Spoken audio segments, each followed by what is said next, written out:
Amen. Praise God. Once again, can we give the best clap of praise to Jesus today? Amen. Praise the Lord. Hello, Light of Blazers. Amen. Kamusta kayo? Yan, okay lang. It's been a while po, no? Grabe, bilis ng panahon. Last week of the month na naman. Tama ba?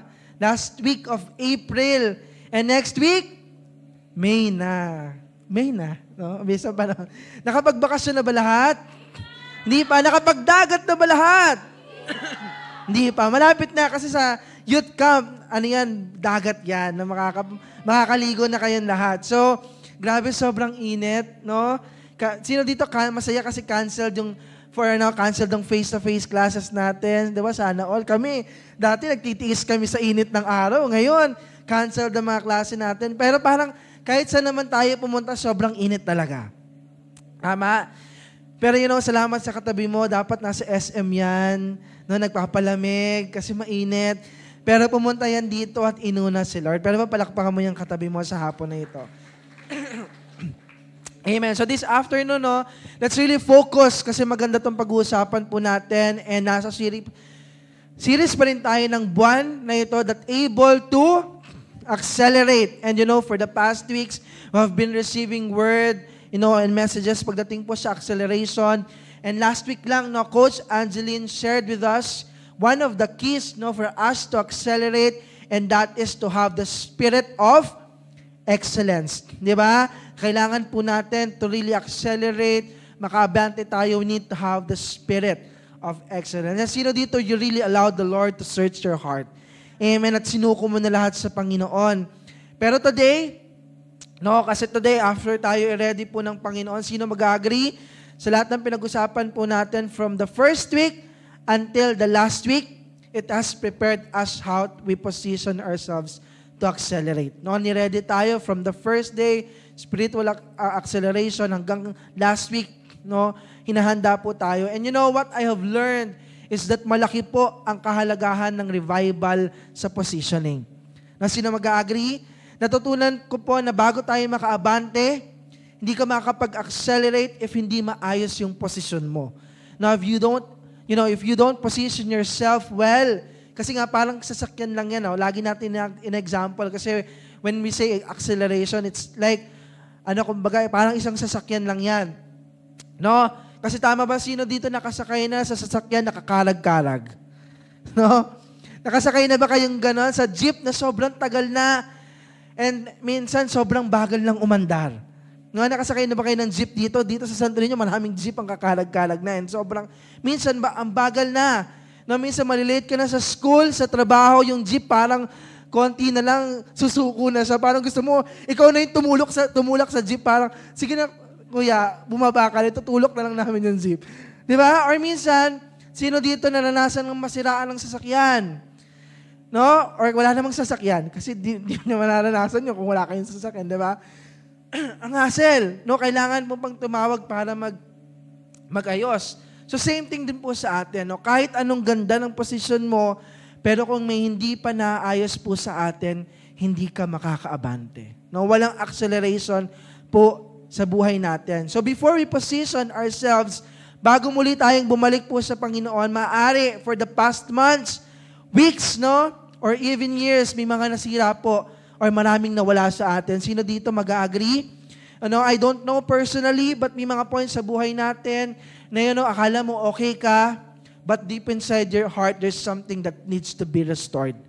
Madaming bagay sa buhay po natin ang nawala at nasira na di man natin maayos katulad ng dati, pero alam mong kailangang maayos. Amen? So I want to emphasize first the importance of revival in positioning ourselves to accelerate. Kasi nga, di tayo makakaposisyon po ng maayos kung walang pag-ayos sa ating pong mga buhay.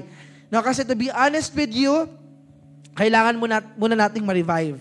Tingnan mo yung katabi mo, alug-alugin mo yan. Kasi minsan, tinatamad na yan. Tinatamad ng umaten yan. Kailangan may mabuhay muna dyan. Amen? Na mabuhay ulit para makatuloy po tayo at makaabante tayo sa Panginoon. So what is revival?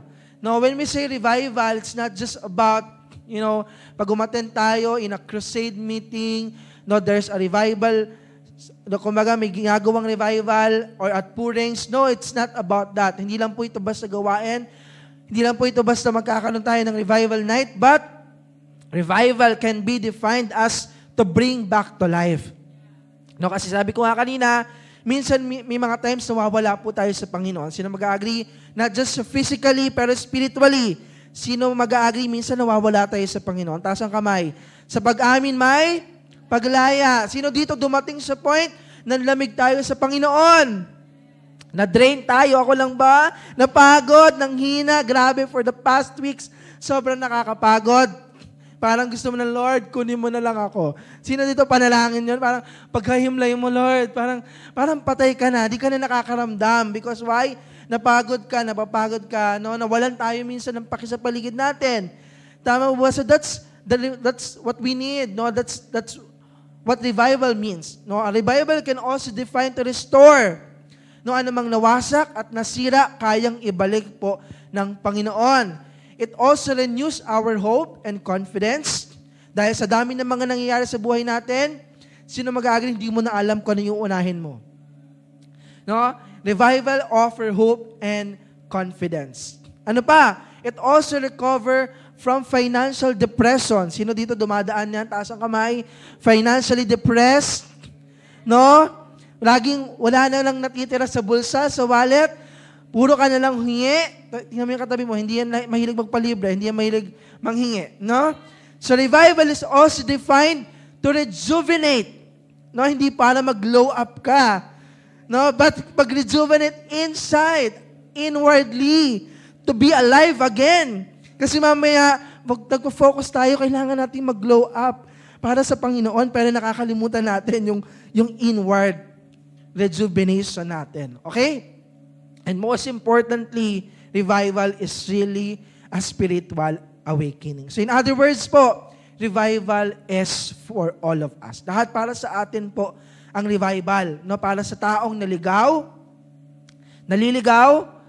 at naligaw. No? Hindi sa maling tao pero naligaw sa lakad natin sa Panginoon. No? It also for the prodigal, mga taong lumayo, mga matitigas ang ulo. Tingnan mo yung katabi mo, hindi yan siya. And for the broken-hearted, para sa mga sad boy, sa mga sad girl, na mga nasaktan at sinaktan. No? So that's, kailangan mo sabihin mo sa katabi mo, kailangan mo ng revival. Ayan, no? It's also for the one struggling with fear. Sino dito dumadaan ng takot, ng worries, ng doubt, unbelief? But good news, revival is also for the one who needs it. No, the one who needs miracle. Sino gusto ng miracle, ng healing, deliverance sa ating pong mga buhay. No, so now before we position ourselves to accelerate, no, after we know that we need revival, of course, there's also need to prepare.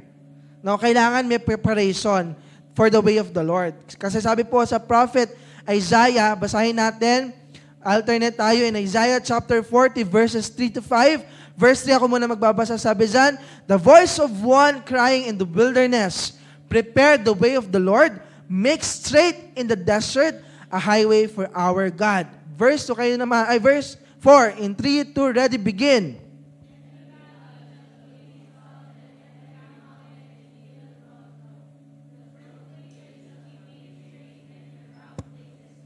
Verse 5, sabay-sabay tayo. The glory of the Lord shall be revealed, and all flesh shall see it together, for the mouth of the Lord has spoken. So after ng revival, kailangan muna tayong mabuhay ulit, but also before we accelerate and position ourselves, kailangan muna ihanda yung dadaanan natin. Tama ba? There's need to prepare the way. And sabi dyan, to prepare means to clear obstacles. No, kailangan, bago tayo makaposisyon, bago tayo makadaan, maka-accelerate, kailangan maalis muna yung mga hindrances, yung mga obstacles. Kasi tama ba, kaya hindi tayo maayos-ayos at ma-restore ng Panginoon kasi ang dami-daming obstacles na humahadlang po sa atin. No, anong klaseng obstacles? Pride, di ba? There's ego, laziness. Sino dito, bago ka pa pumunta sa lugar na to kanina, tinatamad ka pang tumayo. No, ang init, parang ayoko nang pumunta ng church. Parang gusto ko na lang talagang pumunta ng SM kasi doon malamig. No? So that's the obstacles. May mga time No, kaya hindi natin maranasan yung acceleration because there are obstacles. And mahalaga po na ihanda po natin yung dadaanan ng Panginoon. And in the ancient time, no, sabi doon sa passage na binasa natin, kapag daw po nagmamarch or naglalakad ang isang hari, ginagawa ng mga tao, inaayos nila. No, inaayos nila yung daan, nire-ready po nila yung dadaanan ng hari. So ginagawa nila, inaalis nila yung mga hindrances para bakit? Para maging maayos yung paglakad po nila. And same thing with the first coming of Jesus. No, John the Baptist prepared the way of the Lord. Inihanda po ni John the Baptist yung pagdating po ng Panginoon into the hearts of men, of man, para po i-preach yung mensahe ng repentance. So ibig sabihin po nito, same thing din po sa atin. No, para makaposisyon po tayo ng maayos, para maka-accelerate po tayo, makabante po tayo na maayos, we need to make a way.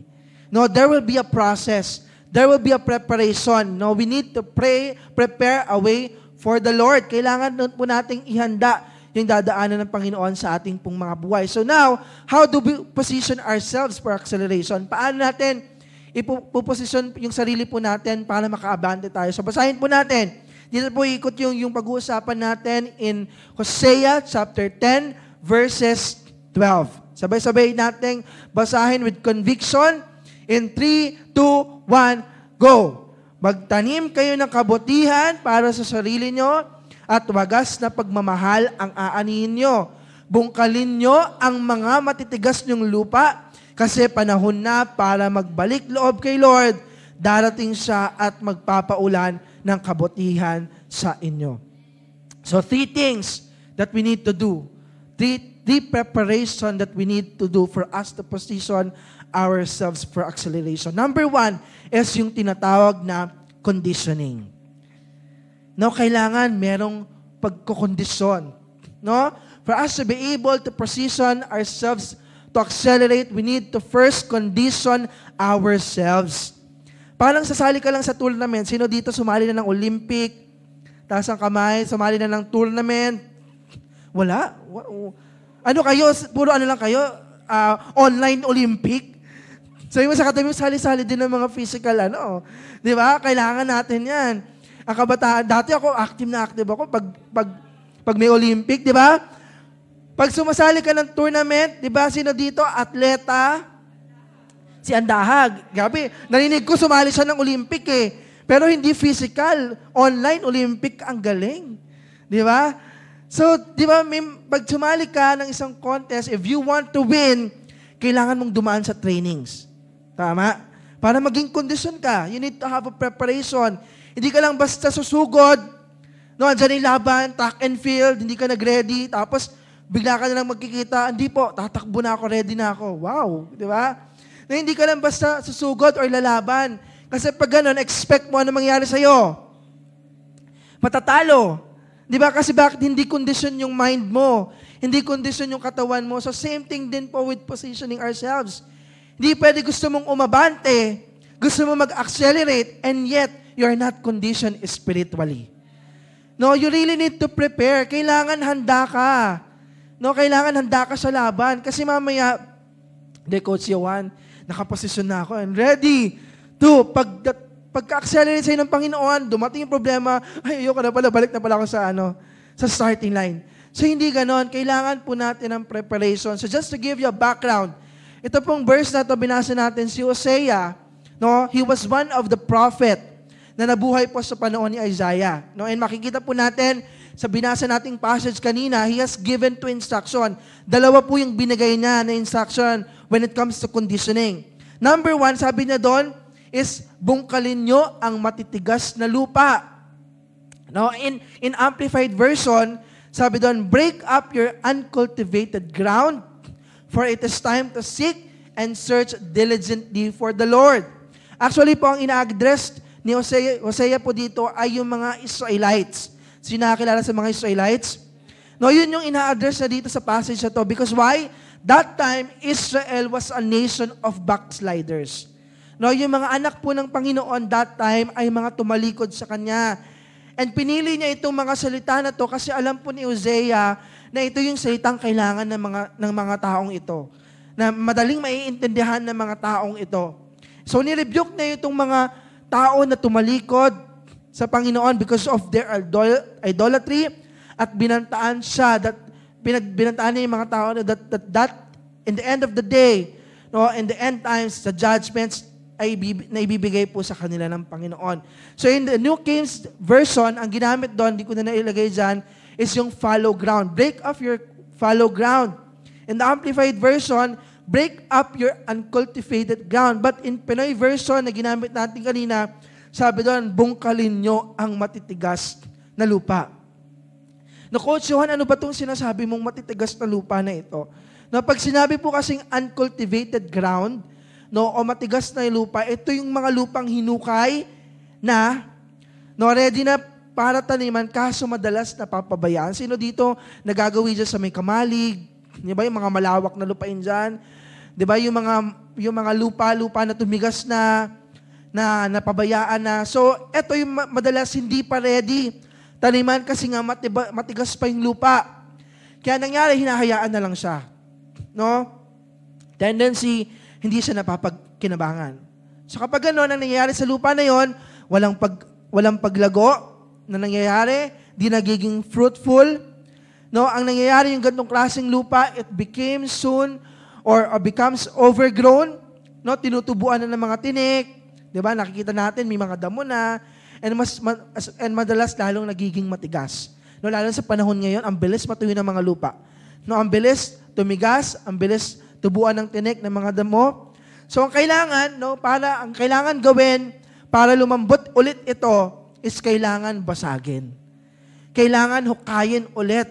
No, the ground needs to be broken up and made soft again before ulit taniman siya ng halaman. No, kasi hindi mo pwedeng mataniman ang isang lupa kapag matigas na. I believe na pag-aralan natin yan sa sa science or sa TLE ba ginawa natin yon? TLE ba? O, di ba? Di yata ako nag-high school college agad ako Nakalimutan ka na. Di ba dati nagtatanim tayo, sinasabi ng teacher natin, bago natin itanim yung boto, kailangan lagyan ng tubig, kailangan lumambot, kasi hindi tutubo yung halaman kapag matigas. Tama ba? So same thing with us. Katulad din po sa atin. No? May mga times, ilan sa atin, hindi natin namamalayan, or hanggang ngayon, hindi natin namamalayan yung mga puso natin, even our spiritual lives became uncultivated for a long time. No, naging matigas na. Pwede ba hawakan mo yung puso mo sa oras na ito? Siyempre, hindi mo mahawakan yan kasi nasa loob yan. Kapain mo lang. Di ba? Mga times, hindi man literally, pero may mga times naging matigas na. Now, we've allowed the ground of our hearts to be hardened in the difficult seasons of our lives. Sino dito dumadaan ng pagsubok? And the more na dumadaan ka ng pagsubok, the more na tumitigas yung puso mo. No? And, because of those times na pinagdadaanan natin, may mga times yung puso natin, hindi natin nag-guard or hindi natin nababantayan. So ngayon, may magtatanong, Coach John, paano po ba dumadating sa point na tumitigas na yung puso ng isang tao? No, tumitigas na yung puso ng isang Kristiyano. Una is, of course, through sin and pride. No, sino dito nagkakasala?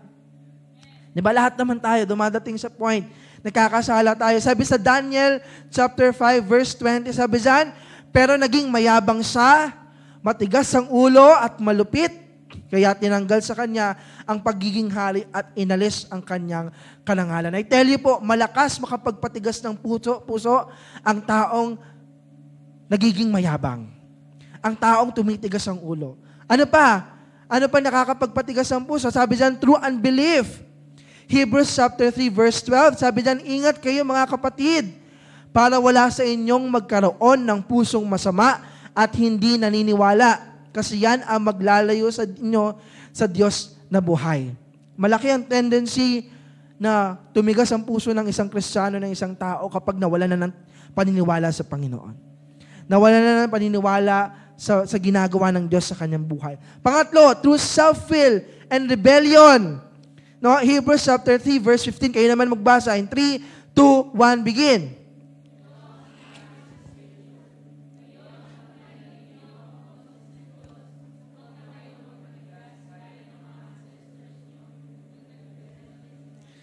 Sino dito until now, nag-exist pa rin yan? No, kapag dumadaan ka ng pagsubok, ano nagiging response natin? Instead na lumapit tayo sa Panginoon, nagre-rebelde tayo sa Panginoon. Tingnan mo yung katabi mo, hindi yan yun. No? Ano pa? Through disobedience to God's words, Zechariah chapter 7, verse 12, ginawa nilang sintigas ng bato ang kanilang mga puso. Hindi sila nakinig sa mga utos at instructions na sinabi ng Espiritu ni Lord na makapangyarihan sa lahat ng mga prophets noon. Dahil dito, sobrang nagalit si Lord na makapangyarihan sa lahat. So if we will notice, most of the verses, most of the things na nakakapagpatigas ng puso ng isang tao is kapag tumigas na yung ulo. Hindi na marunong makinig. Hindi na marunong sumunod. At ilan lang to sa mga bagay na maaari po nating nararanasan until now or nararanasan po natin. So how can we break it? Coach Johan, paano po natin mababasag yung pusong tumigas na at nanlamig na sa Panginoon? Of course, unang bagay is kailangan nating gawin is to inspect our hearts. We need to carefully examine the state of our minds and hearts. Sino mag-a-agree? Araw-araw kailangan chinecheck natin yung puso natin. And sino dito, kailan yung last time na in-inspect mo yung puso mo? Kailan yung last time na in-examine mo, ano ba talaga estado ng puso mo? Baka may lang magsabi, Coach Johan, yung puso ko feeling love naman, sana all. Feeling happy, feeling emotional, feeling angry, or depende sa mood. Or kaya naman, sino dito mag-agree, hindi mo na maintindihan ano ba talaga yung nararamdaman ng puso mo dahil sobrang loaded ka na. Parang, hindi mo na alam ano na ba nangyayari. Kasi sa sobrang dami ng iniisip mo, ng ginagawa mo, di mo na malayan, tumigil na palang tumibok yung puso mo para sa Panginoon. Amen? Sino dito dumating sa point na gano'n? Ginagawa mo na lang isang bagay kasi kailangan.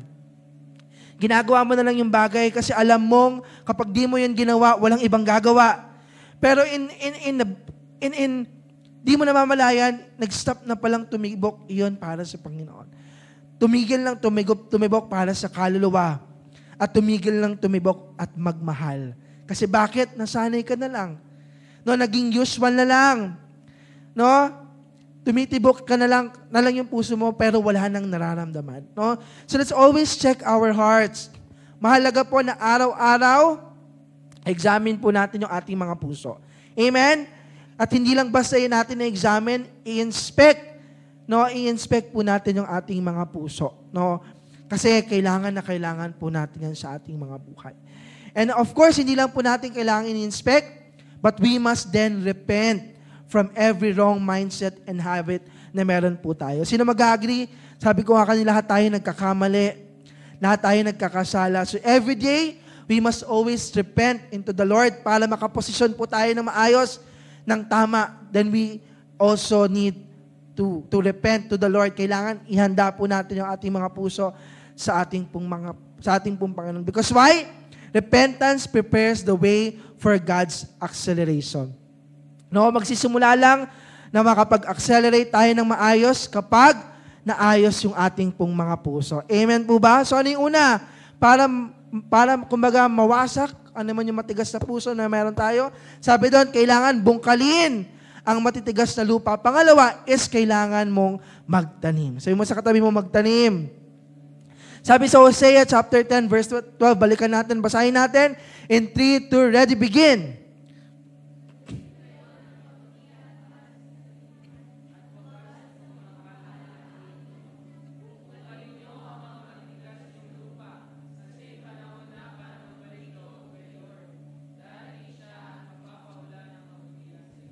Amen. So after mabasag, anumang matigas sa puso kung meron tayo, sabi niyan, the next thing that we must do is to sow.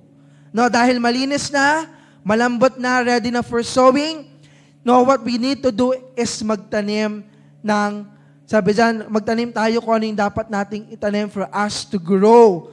Sabi sa Galatians chapter 6 verse 8, for he sows to his flesh will of the flesh reap corruption, but he who sows to the Spirit will of the Spirit reap everlasting life. Sabi ko nga kanina, acceleration is a process. Amen? Hindi ka ba pwedeng makaabante if hindi maayos ang posisyon mo? It's not an instant process. may proseso po tayong kailangan pagdaanan, and sowing is one of it. No, kailangan may gagawin ka. No, and kailangan may gagawin kang parts sa sarili mo. And ano yung kailangan mong gawin? Kailangan mong itanim. Ano yung kailangan nating itanim? We need to sow our time. No? Saan? Sa salita ng Panginoon. No, we want to accelerate, and yet di tayo lumalapit sa Panginoon. I tell you, wala pong mag-acceleration po na mangyayari. Gusto natin maging maayos ang isang bagay, and yet di tayo nagbabasa ng salita ng Panginoon. No, hindi po tayo makaka-accelerate at makaka-abante. No? Let us always remember that a huge part of positioning ourselves for acceleration has to do with what we sow ourselves to. Kung ano yung tinatanim natin, yun yung bagay na makakatulong sa atin para makapag-accelerate po tayo sa ating pong mga buhay. Amen? So number 1 that we need to do for us to position ourselves in acceleration is conditioning. Kailangan bungkalin ano man yung mga bagay na kailangan matanggal at itanim yung kailangang itanim. Pangalawa is of course, yung tinatawag na asking. No, hindi ka lang ikokondisyon, but you have to ask. No, sabi sa Zechariah chapter 10 verse 1, sabi diyan, ask the Lord for the rain in the time of the latter rain. The Lord will make flashing clouds. He will give them showers of rain, grass in the field for everyone. Sino dito naniniwala at nag-agree sa akin that God is sovereign? Amen? Si Lord ay sovereign. Kaya pong magpaulan ng Panginoon kung kailan po niya gusto. In short, the Lord can accelerate you anytime or anywhere you want. No, kaya kang i-level up ng Panginoon. Yet sinasabi po sa Bible, doon sabi doon kanina, ask the Lord for the rain in the time of the latter rain. So ibig sabihin, may part kang kailangan gawin. No? You must ask first. Kasi maaring, sabi ko nga sa'yo, ready ka na. Sino dito? Many times, ready ka na? No? Lord, kaya ko na. Magagawa ko yan. Kondisyon na ako. No? Pero, di mo alam kung paano ka abante. No? Di mo alam kung paano ka lalakad.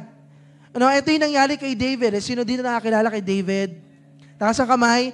Yan. Are you still alive? I believe yung simoy ng hangin nakakaantok. Pero sino nag-agree, excited kang ma-receive at mabago ng Panginoon sa hapon na ito? Pwede ba palakpakan natin ang Panginoon sa hapon na ito? Pwede ba yugyugin mo yung katabi mo na magising-gising naman?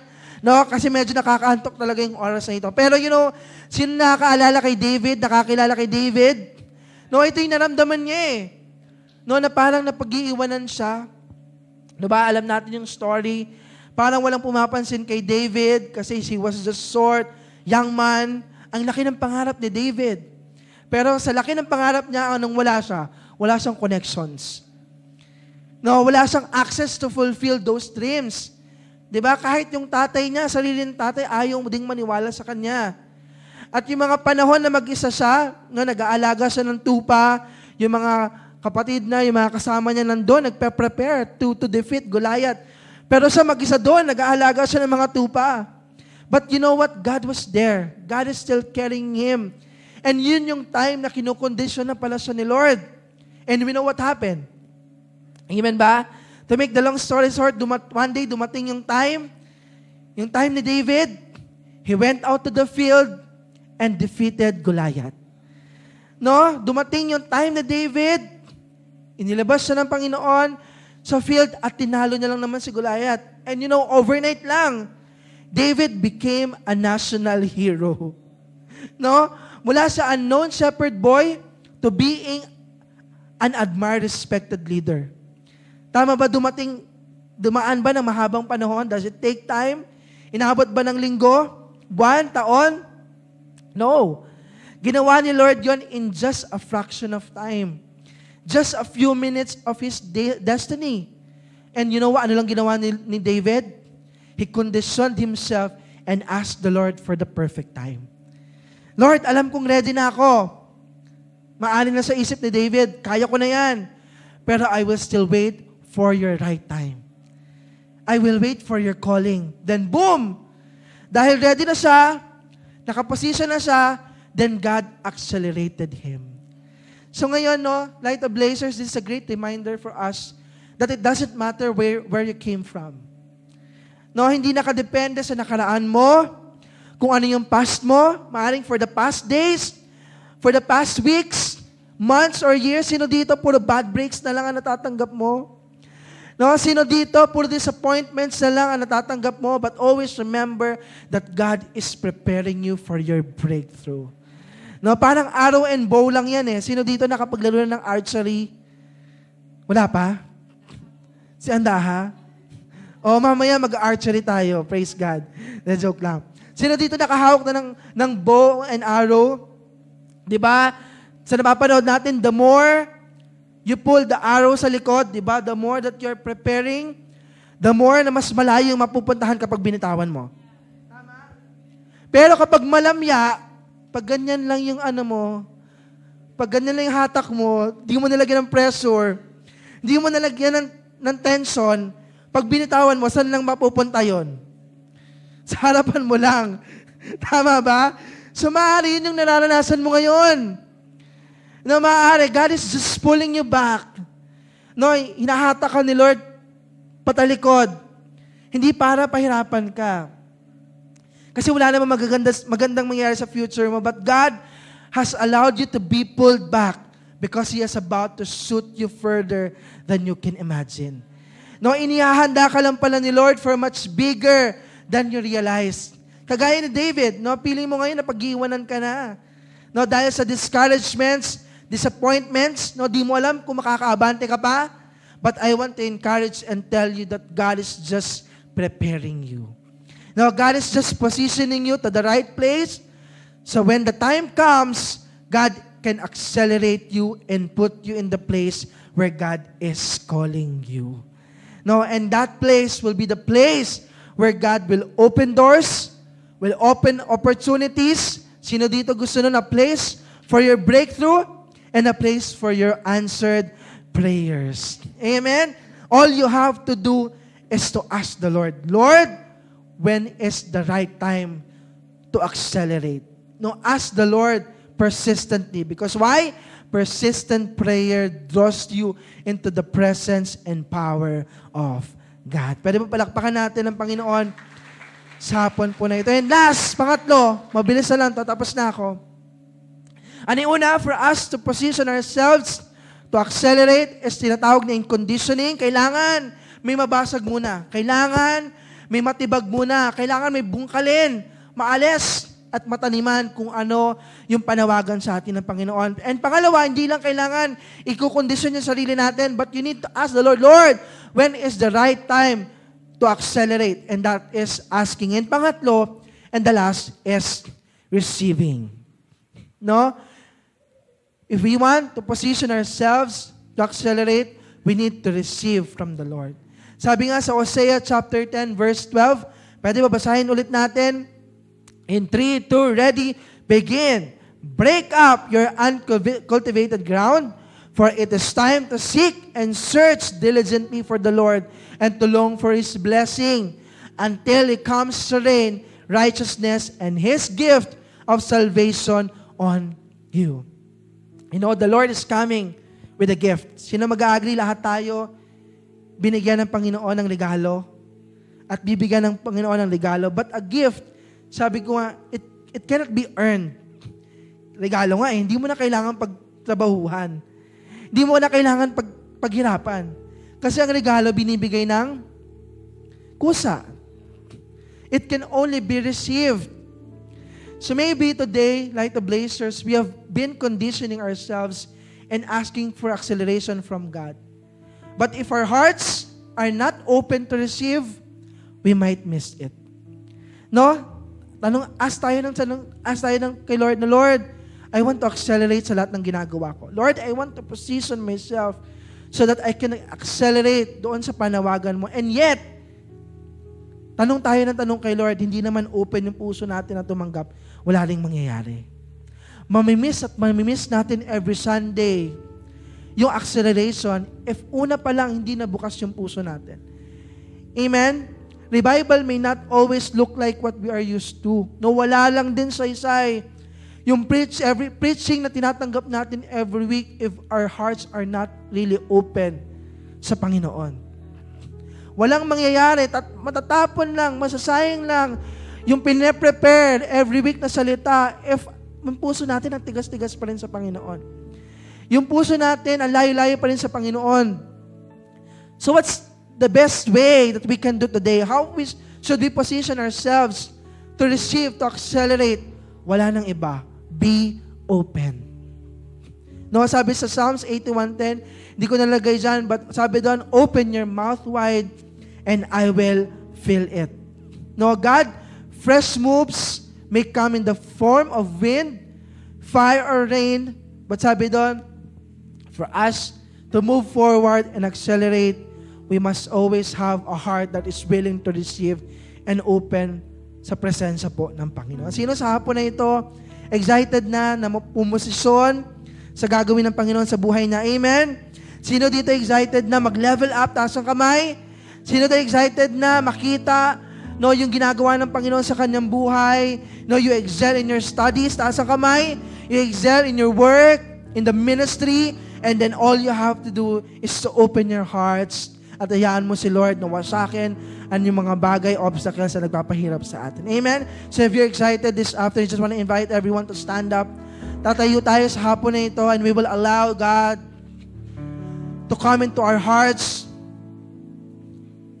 Sa hapon na ito, let's just continue to focus into the presence of the Lord. Huwag mo muna intindihin yung mga iniisip mo ngayon, yung mga problema na meron ka ngayon.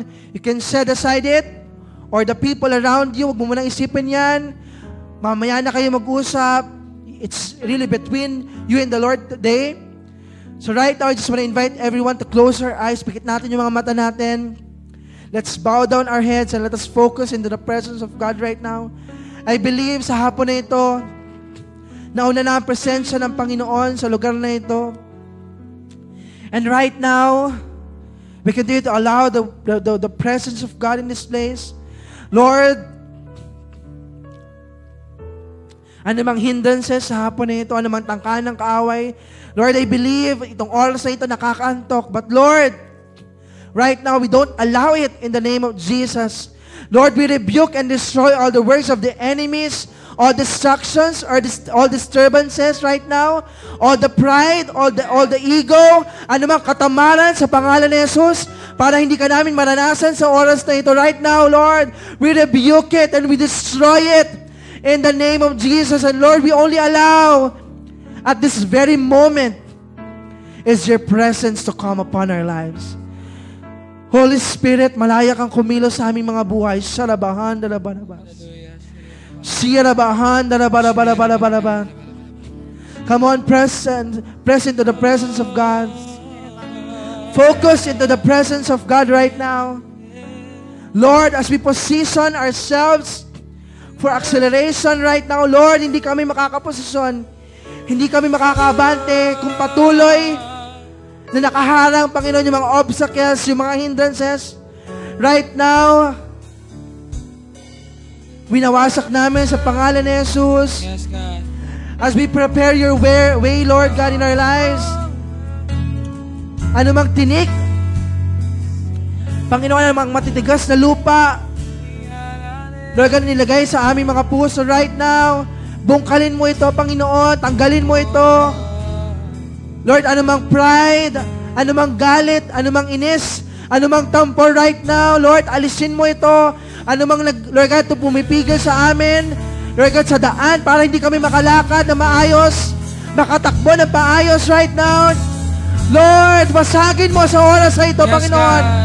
And Lord, dumating man sa point na tumigas ang aming mga puso, oh God. Lord, dumating sa point na lamig ang aming mga puso. Dahilan para hindi kami makalapit sa iyo, Lord. Break it in the name of Jesus. Come on, right now. Allow the Lord to break everything in your heart right now. Allow the Lord to destroy all the obstacles. And Lord, as you break it right now, we're asking for your presence, oh God. Lord, we are asking for your calling, oh God. Lord, we are asking for the time to accelerate, Lord God. Lord, kagaya na David, Lord, as you are conditioning our hearts, Lord, we will wait for the right time. Lord, hindi lang kami basta-basta susugod. Hindi lang kami basta-basta abante, but Lord, we will trust you. Yes. Lord, magtitiwala kami. Lord God, sa panawagan mo. Lord, hindi kami basta-basta magdidesisyon. Lord God, base sa aming mga emosyon, but Lord, we will wait for the right time, O God. For the right position, so that until the time, Panginoon, makakaabante kami. And Lord, right now, what we just need to do, hindi lang kami kukondisyon. Hindi lang kami, Lord God, magtatanong. But Lord, we will just receive today. And we will open our hearts to you. Hallelujah. Come on, Light of Blazers, continue to open your hearts to the Lord. Continue to receive the presence of God today. Wala lang din ang salita ng Panginoon sa oras na ito. Wala lang din from the very start, from the first week na nag-receive natin, if we will not be open to the presence of the Lord, receive it. Receive it. Receive the Word of God. Receive the presence of God right now. If you want to cry out to the Lord, Jesus, for the longest time, Panginoon, walang nangyayari. But this time, as I open my heart to you, Lord, may ginagawa ka na sa aking buhay. If you want to kneel down right now, if you want to cry out to the presence of God, you can do it. Salabahan, come on, receive it. Receive it by faith. Salabahan,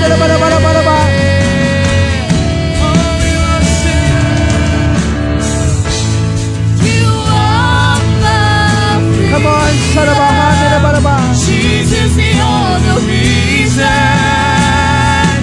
I'm kneeling again at your throne. Where will I be, God? Where would I be without you? Here in Come on, lift up your hands right now. Worship God in this place. You are my freedom. Jesus, the only reason I'm kneeling Yes, God. again at your throne. Where would I be without you? Here in my life. Come on, let's be a prayer today. Here in my life. You are our freedom, God. You are my freedom. Jesus, the only reason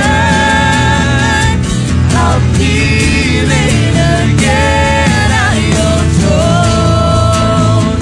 Where would I be without you? Here in my life. Here in my life. Yes, God. Lord, salamat, Panginoon. Sa kabila, Panginoon, ng aming pinagdadaanan, O God. Sa kabila ng mga problema, pagsubok, O God. Lord, hindi magiging hadlang. Lord, para bumalik kami muli. So, kung saan kami nagsimula, Lord, we'll keep on moving forward. Lord, we'll keep positioning ourselves, O God. Lord God, in the bright side, Panginoon, O God, kasi naniniwala kami, you are waiting on the finish line, Panginoon. Lord, right now, patuloy mong iposisyon ang aming mga puso. Lord God, pusong tumitibok lamang sa iyo, Panginoon. Lord, pusong tumitibok sa kaluluwa, O God. Pusong tumitibok na magmahal ng iba, O God. Lord, hayaan mo iposisyon mo ang aming mga isipan, Panginoon, towards you, God, not on the things of this world. Kasi, Lord, kung titingin kami sa mundong ito, Lord God, hindi namin kakayanin, Panginoon. We will fail, oh God. But, Lord, if we are focusing and positioning our minds to you, Lord, ano man na makita namin, Lord, hindi kami giginto. Yes, God. Lord, hindi kami mapapagod, Panginoon, Lord God, despite, Panginoon. Lord, kami ay tutuloy lamang, Panginoon, sa kabila ng aming pinagdadaanan. Lord God, maraming salamat. Thank you, God. Lord, patuloy na inilalagay mo sa aming mga puso, Lord God. You are sowing something in our hearts today. Lord, salamat kasi, Lord, yung puso namin muling lumambot, oh God. Lord, salamat kasi yung puso namin, Lord God, willing to receive, Lord God, from you, oh God. Lord, patuloy, Lord, tinatanggal namin all the pride, all the ego, Panginoon, anumang katamaran. But Lord, we are sowing, Lord God, goodness and faithfulness in our hearts, oh God. More, Lord, maraming salamat. We're ready, Lord God, sa gagawin mo for the rest of the year, for the rest of the month, oh God, and we will just focus you, Lord God, sa aming mga buhay. Marami pong salamat. Maingat po namin binabalik lahat ng papuri, lahat ng pasasalamat, at lahat ng pagdakila sa tanging pangalan ng ating Panginoong Yesus. And everybody say aloud, Amen and Amen. Can we give the best clap of praise to Jesus to the afternoon? Ngayon, taas natin yung ating mga kamay as we continue to receive the blessing of the Lord. Taas natin and receive the blessing of the Lord. The Lord bless you. I receive. May His face shine upon you. I receive. May the Lord position you to accelerate. I receive. May the Lord give you love. I receive. May the Lord give you peace and joy. I receive. And may the Lord give you hope. I receive. In the name of the Father, and of the Son, and the Holy Spirit. And everybody say aloud, Amen and Amen. Once again, pinaka-the best sa palakpak sa Panginoon sa hapon na ito.